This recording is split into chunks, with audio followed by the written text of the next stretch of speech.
ما علمتنا إنك أنت العليم الحكيم. أعوذ بالله من الشيطان الرجيم. بسم الله الرحمن الرحيم. الحمد لله رب العالمين الرحمن الرحيم مالك يوم الدين. إياك نعبد وإياك نستعين. اهدنا الصراط المستقيم صراط الذين أنعمت عليهم غير المغضوب عليهم ولا الضالين. آمين.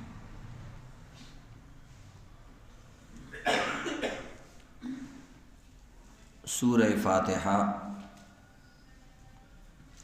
د دې ترجمه او تفسیر ساندازي پورې تاسو ته بیان شو.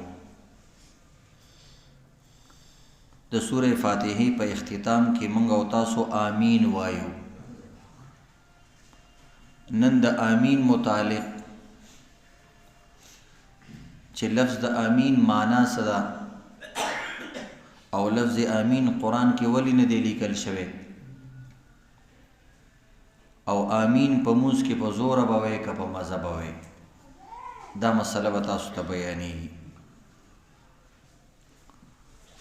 چونکہ سورہ فاتحه کی اخیره کې دعا بیان شو چې یا الله په سم لار مې روان کی او د غلط او د لار نه مې حفاظت وکي، چې بچا باندې ستا غضب شوی دی او گمراه او دوالین خلق دي د دې نه مې حفاظت وکي. نو د دعا په اختتام کې آمین لفظ ویل کیږي. د آمین معنا دا د استجب دعاءنا، یا الله زمونږ دا دعا قبول کړي. دا د آمین لفظ معنا ده، یا الله زمونږ دا دعا قبول کړي. او بعض حضرات وایي چې آمین د الله تعالی نوم دی، نو د برکت د پاره په آخره کې د الله نوم یاد شي، لکه سره وي اے رب العالمین، اے ارحم الراحمین. نو دغه رنګي شروع کې د الله نوم یاد شو، آخره کې د الله نوم یاد شو، چې د دعا قبولیت طرف ته اشاره وشي او زیاته قبول شي. نو د آمین معنا دا ده. قرآن پاک کې ولی لفظ آمین نه دی ذکر شوی. آمین لفظ اصل کې د سورۃ فاتحه جز نه دی. سورہ فاتحه په ولد دوالین باندې ختم شوه او آمین د قبولیت یو عام لفظ دی، هر دعا اخره کې تویل شي. نو کدل تلیکل شوی به خلک ویل چې دا آمین د دې سورۃ فاتحه جز دی، نه دا خو هر دعا کې تویل شي آمین آمین، که پښتو کې، اردو کې، انګریزي کې او په هر ژبه کې ته اخر کې آمین ویل شي او د ټولو ژبو والا خلک یې وایي. د دې قرآن پاک کې الله رب العزت د طرف نه چې کوم نازل شوی دی، زمون پیغمبر او صحابه کرامو ډیر احتیاط کړی دی. هر هغه لفظ چې نبی علیہ السلام د جبرئیل علیہ السلام نه اوریدلې دي او د الله د طرف نه نازل شوی دی، هم اقا الفاظ قرآن کې داخل کړي دي. خود آمین نبی علیہ السلام ته به حکم شوی چې ته هر دعا باندې آمین وایه، او د قرآن په دې صورت کې نو نازل شوی، نو د دې وجې نه قرآن کې ونه لیکلی شو. دا زمونږ د ائمه دینو، صحابه کرامو او د کاتبین وحی چې چا به وحی لیکله، د هغوی هغه احتیاط طرف ته اشاره ده چې آمین لفظ من برکت والا ټکی ګڼو او هر دعا کې آمین ویل پکار دي.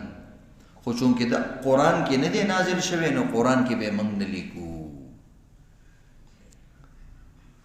د قرآن د لیکلو زمونږ د حضراتو عجیبه یو دستور تیر شوی دی. تاسو د دې سورې فاتحې د شروع کې د بسم الله تلک وګورئ. قرآن پاک کې دا بسم الله چې لیکلی شوی ده، د دې با دا با، نو دا با لږه اوږده لیکلی شوی ده.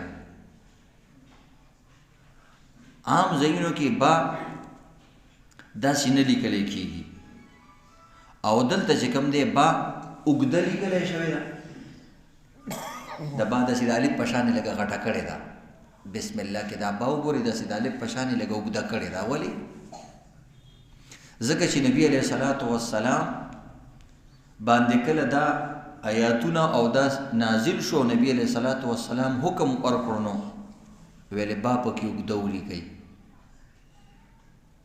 او د بسم الله کې دی میم ته تاسو ګورئ دا میم چې لیکلی شوی نو دی میم کې دننه لږ شان خالي ځای تاسو ته ښکاري سپین د میم دا اثر نه دی په دې کې دننه دا خالي سپین ځای درته ښکاري چې کله بسم الله لیکي نو د بسم الله دا با به اوږده لیکي او په دې میم کې چې کوم دی دا خالي ځای به پرېږدي چې کله قرآن لیکي عام اوقاتو کې که ته لیکي خیر دی تاسو نور وګورئ نور میمونه وګوره الحمدو کې میم لیکلی شوی دی په دې میم کې تاسو ته خالي ځای ښکاري نه او د بسم الله په دې میم کې خالي ځای نری شان سپین ځای پرېښی دی د میم سر چې لیکي بسم الله کې او کله ته قرآن لیکي نو میم کې به دننه بسم الله په میم کې به دا سپین ځای پرېږدي او په دې کې به ګول دایره جوړی یا خالي ځای به پکې پرېږدي ځکه چې کله قرآن لیکل کېدلو هم دقه شان لیکلی شوی دی موږ د دې میم هم دومره خیال ساتو چې کله ته قرآن څوک لیکي که دا میم یې داسې ونه لیکلو موږ وایو دا میم صحیح نه دی دا قرآن نه دی خط کې لیکلی شي عام چاته لیکي بسم الله که میم دی ډک ولیکلو او خالي ځای دی پکې پرې نه وستو خیر دی خو چې کله قرآن څوک لیکي یو پینټر یو خطاط یو کس دقه شان به لیکي نو دی وایي عمر بن عبدالعزیز رضی الله تعالی عنه رحمت الله علیه به خلکو ویل طول البا چې کله به کاتبینو بسم الله لیکله وی بسم الله طویله کا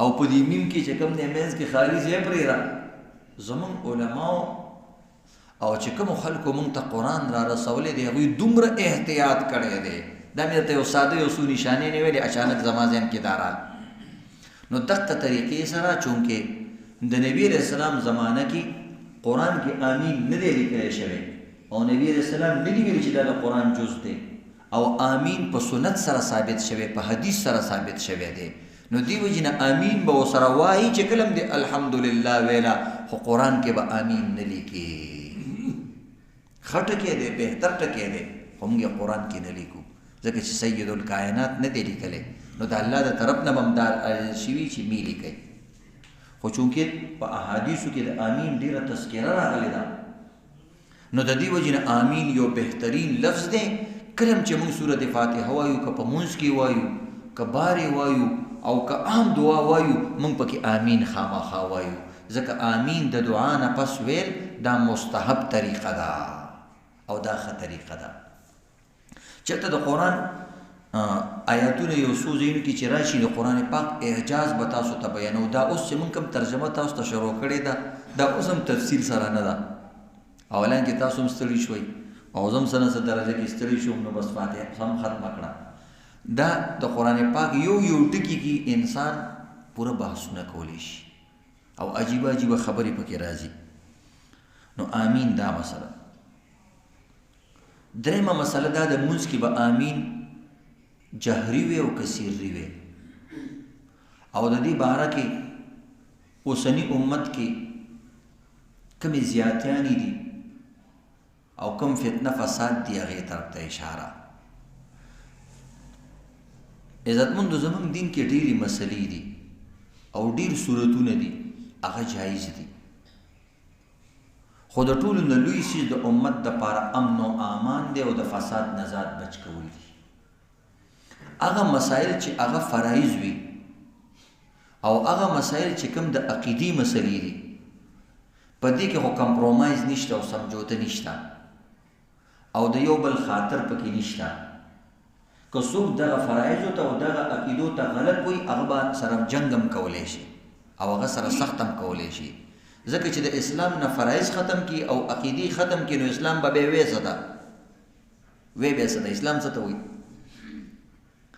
د ټولې دنیا قانون دا دی چې د کوم ملک د قانون او د آئین ته خلاف ورزي کې تا سره سخت هم کوي سزا هم درکوي د ملک نه هم دې وباسي نو د رب کائنات د قانون دپاره به دا اصول نه وي ولې به نه خو د فرایضو نه لاندې چې کوم مسائل داسې دي چې هغه سنت دي یا مثلا هغه مستحبات دي او هغه مسائل دواړه جهتونه ثابت دي، نو په هغې کې جنگ جګړه او فساد کول دي ته به فتنه ویلې کېږي، او چې څوک داسې کار کوي د فتنې نه به هغه انسان منې کوي چې داسې به نه کوي، ځکه دا یو مستحب کار دی. نو د دې نه جنگ جوړول حرام دي، نو چې کله یو خبره حرامو ته رسي نو بیا به د مستحب نه لاس وینځي، هغه به نه کوي. لکه د دې درته یو مثال بیانوم. نبی علیه الصلاة والسلام بخاری شریف کې او د حدیث نورو کتابونو کې دي، نبی علیه السلام یو ځل خپل د ارمان او د خواهش تذکره وکړه. وایي زما د زړه ارمان دا دی او زما خوښه دا ده چې د بیت الله شریف زه 2 دروازې جوړې کړم. دا نبی اسلام خپل ارمان تذکره وکړه. نو د نبی اسلام هر عمل سنت او مستحب او خبره ده. او بل زما زړه دا غواړي چې دا حتیم چې کوم دی، حتیم دا بیل حصہ چې د بیت الله شریف سره، دم بیت الله شریف سره ملګری کوم، ځکه دا د بیت الله اصلي حصہ ده، دم بیت الله شریف دی. چا چې حتیم کې دن نمونځ وکړو دا داسې دی لکه بیت الله شریف کې دن نمونځ وکړو. او دی وجې نه چې طواف کې نو حتیم کې به دن نه داخلېږي، یعنې طواف دی نه کېږي، د حتیم نه به بار داخلېږي، ځکه دا بیت الله شریف دی. که ته پکې دن نه داخل شوې نو طواف دی ناقص شو. دا داسې دی لکه بیت الله شریف دروازه باندې نه ننوتلې او بل طرف ته ووتې، بار نه به تاویږي د هغې نه. بعضې کسان شارټ کټ تاویږي، وایي شارټ کټ او بیت الله سره به وایي لاسه مو لګې. نه، دا خو بیت الله نه به بار تاویږي. طواف ویلې کېږي د بیت الله نه ارد ګرد چکر لګول. نو تا خو ارد ګرد ونه لګو، ته خو منځ کې پکې ننوتې. شارټ کټ پسې ګرځي، هر ځای کې زموږ مسلمانان شارټ کټ وایي. جي څه شارټ کټ لاره به نه وي چې ورته دعا وښیي چې دا دعا ووایه، وایي نه، وایي شارټ کټ کار وکړه بس ته راباندې دم واچوه، لکه خپله خوله هم نه خوځوي د هغې دپاره. هلکه ګوره دا خپله دا دم زده کړه، دا دعا زده کړه، هر ځای کې به دې په کار راځي، چېرته به مولایي او چېرته به نه. نو بهرحال عزتمندو نبی علیه الصلاة والسلام خواهش ده چې بیت الله 2 دروازې جوړې کړم، حتیم بیت الله کې داخل کړم. نو عایشه رضی الله تعالی عنها ورته وایي چې یا رسول الله وکړه که نه دا چې ستا یو خواهش دی او دا ښه کار هم دی. ته وایي چې زه د ابراهیم علیه السلام په بنیادونو باندې او په هغه طریقه باندې جوړوم، نو خیر دی هغسې وکړه که نه. ویل نه، دا خلک نوي مسلمانان شوي دي او دین کې داخل شوي دي، چېرته فتنه فساد دي جوړ نه شي. نو پیغمبر په خپله باندې بعض عملونه چې د هغه زړه غوښتل، خو د دې لپاره چې خلک نوي مسلمان شوي دي او چېرته فساد جوړ نه شي، او خلک به وایي چې دا ګوره دې کې جومات کې کار ولرلو. نو دې وجې نه ابوبکر صدیق رضی الله تعالی عنه د عمر فاروق او د علي صاحب د عثمان د دې ټولو زړه کېدو چې موږ د پیغمبر علیه السلام د ارمان پوره کړو. خو هغوی هم ویلې چې حالانکې وروسته بیا اسلام مضبوط شوی و، ټول مسلمانانو، اسلام قوي و، حکومت زمونږ و، وزیران زمونږ و، هر څه زمونږ لاس کې و، بیا هغوی ونه کړه، ویل چېرته لانجه دې جوړه نه شي. نو څه وخت کې عبدالله ابن زبیر چې کله خلافت رالی، هغه ویل زه د پیغمبر د ارمان پوره کوم. نو د هغه یو شوق و چې زما د پیغمبر یو ارمان نه پوره کېږي، ولې به نه پوره کېږي؟ نو هغه داسې کار وکړو. نو دروازې پکې جوړې کړې او دغه رنګې دا یې شامله و. نو بې حجاج بن یوسف او په هغه وخت کې به بیت الله باندې حملې وشوې او ډېر اختلاف جوړ شو. بې اخره کې فتوا علماو ورکړه چې نه بیت الله سره بس کار نه لرو، چې پیغمبر کار ونه لرو نو موږ یو سره ولې لرو، مقضا نقشې سره به جوړېږي. بهرحال دا مې ورته یو مثال پیش کړو، چونکې د امین مسله موږ بیانو. په جوماتونو کې په دې کې ډېره غلو کېږي. زموږ ملک د مذهبي تعصب شکار ملک دی، او عزتمندو د دې اصل وجوهات دا دي یهودیان او عیسایان او هندوان او دغه خلک نه غواړي چې په دې ملک کې اتفاق او اتحاد او امن او امان راشي. خو موږ مسلمان یو لحاظ سره ډېر کمزور یو. کله موږ په فرض عمل باندې جنګ نه کوو، د یو سړي عقیده خراب وي، بلکل شرکي عقیده یې موږ یو ځه خیر دی. کله هندوانو سره موږ ګزاره کوو او کله وړو خبرو باندې جنګونه کوو. نو د شر دپاره به نیک عمل نه کې. خلاصه د دین دا ده چې د شر دپاره به مستحب عمل نه کې. مستحب عمل که پاتې شي او په امت کې امن و امان راشي، دا د هغې نه ډېر اعلی دی. که مستحب طریقه پاتې شوله او خلک د فساد نه بچ شو، دا ډېر دا پیغمبري طریقه ده، د دې نه به ځان حفاظت کو. اوس راشي د امین مسلې ته. د امین په مونځ کې په زوره ویل دي که په مزه ویل دي؟ نو عزتمندو دي کې داسې مسله د سره نشته دی چې دا دواړه خبرې غلطې دي، داسې د یو قول هم نشته.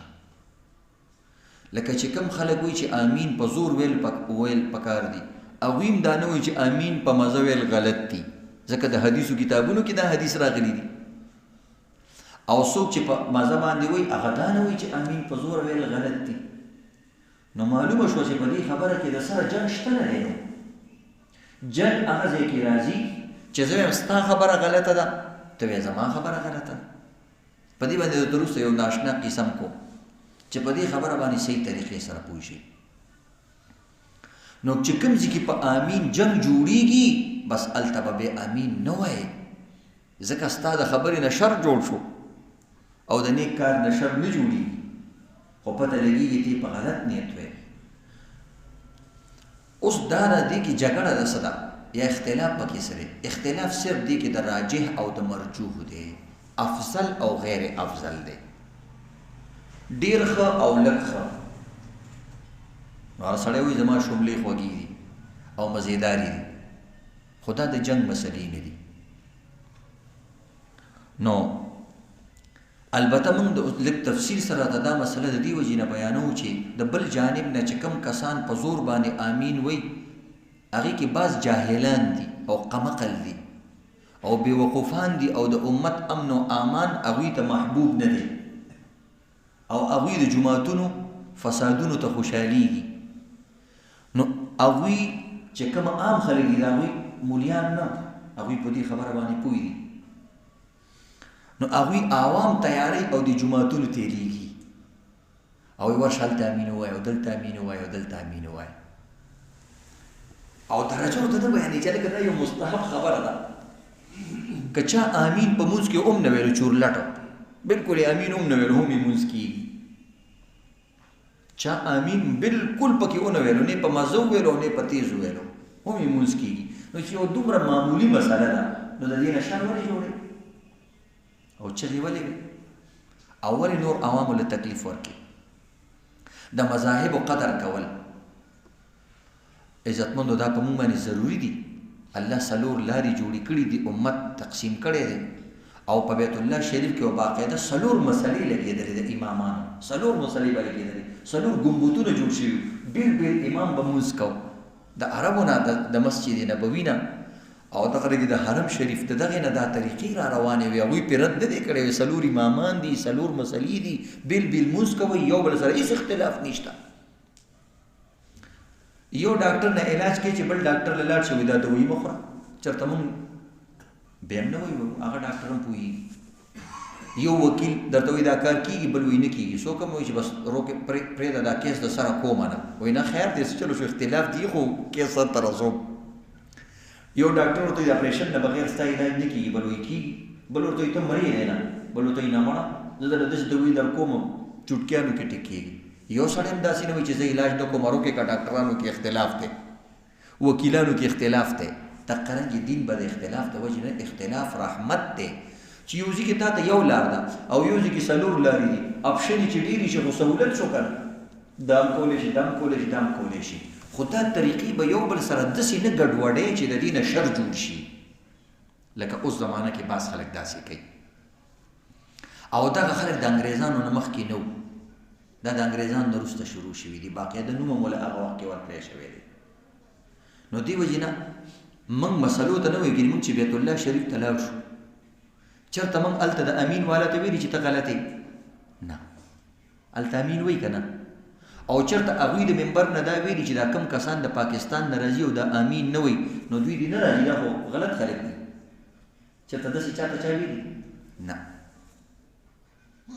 نو زمونږ عمل هم صحیح دی، دا هغوی هم صحیح دی، خو زمونږ مذهب وایو موږ ډېر خوږ دی، هغه وایي موږ ته دغه خوږ ښکاري. موږ هلته هغوی ته نه وایو چې مه کوه هلکه، سودیس ته وایي چې ته څه امین وایې، قلارې دې وایي، خو سودیس ته موږ وایو چې زموږ جومات ته راشي نو دلته به راته لانجې نه جوړوي. ځکه بیا دا خلک وایي چې دا بل عمل غلط دی. اوس آیا آمین په مذهب باندې څه دلیل شته دی که نشته او څه راجح دي؟ نو د دې ته یو څو دلایل بیانوم. د دې لپاره چې تاسو ته پته ولګي چې زموږ مسله د احادیثو نه د ائمو د اقوالو نه دا ثابت خبره ده. یو دلیل دا دی قرآن پاک کې الله رب العزت د موسی علیه السلام او د هارون علیه السلام تذکره کوي.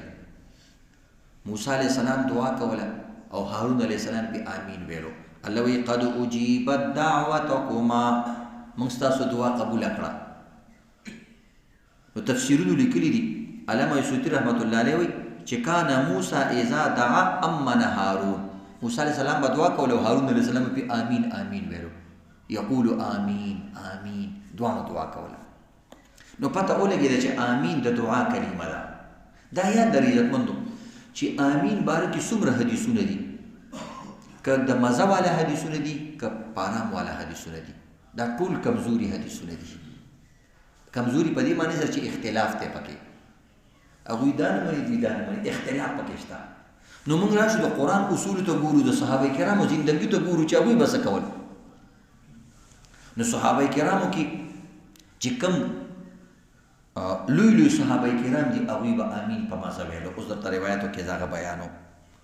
نو موسی علیه السلام به دعا کوله او بخاري شریف کې راځي امام عطا وی آمین دعا، وی آمین دعا ده.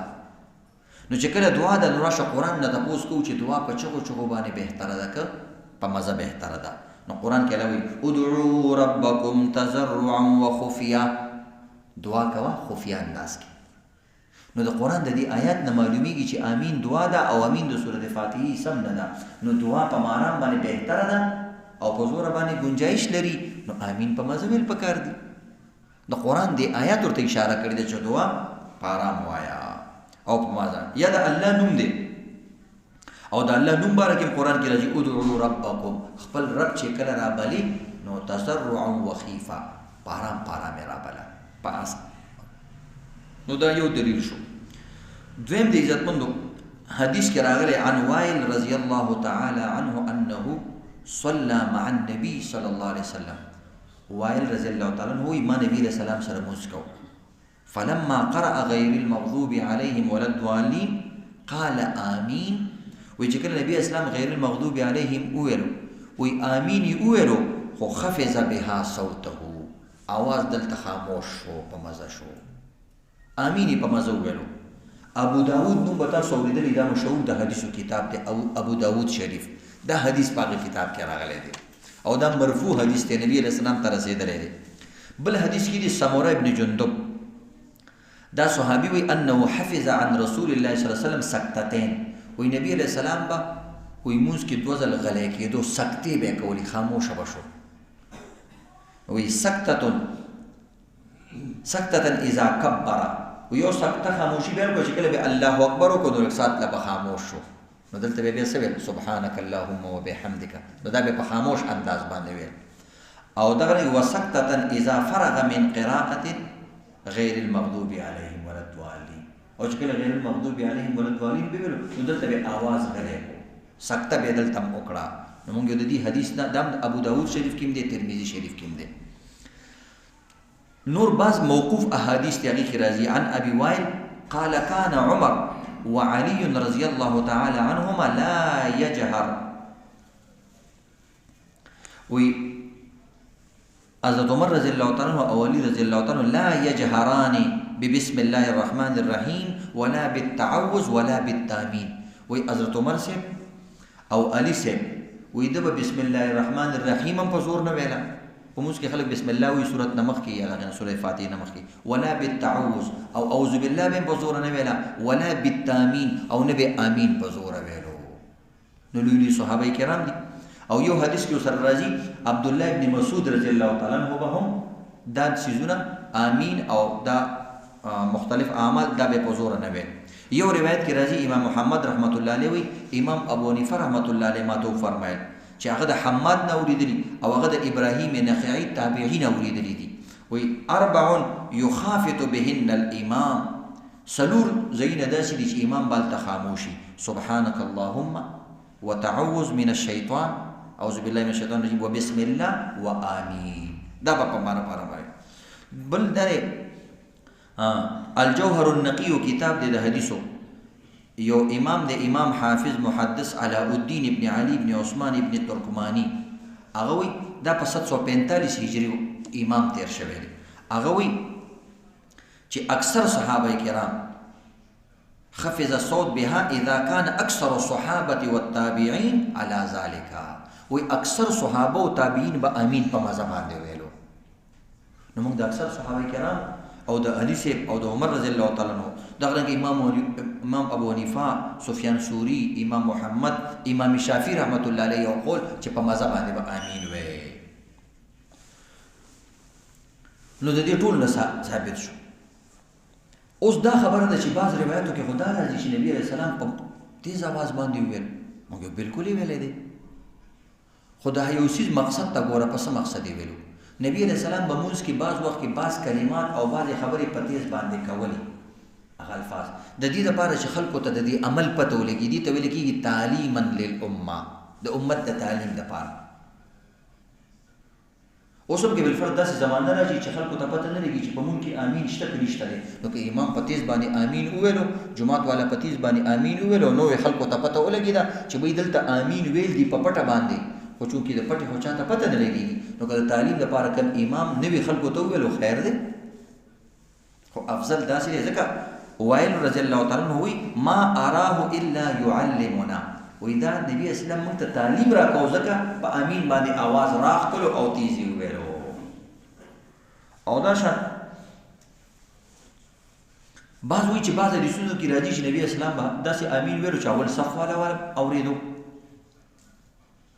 نو موږ یو دغه حدیث ضعیف حدیث دی کمزوري حدیث دی او دا دویم دا دی چې دغه حدیث کې دا راځي چې خلکو امین پرېښی دی نو ځکه چې کوم دی یو کس په امین ویلو ابن ماجه حدیث دی نو موږ ور هغه په دغه حدیث کې ویل چې خلکو امین پرېښی دی یعنی اکثرو خلکو به امین پرېغوستلو نه به ویلو نو د دغې نه هم دا معلومه شوه چې نه ویل افضل دي او ویل جایز دي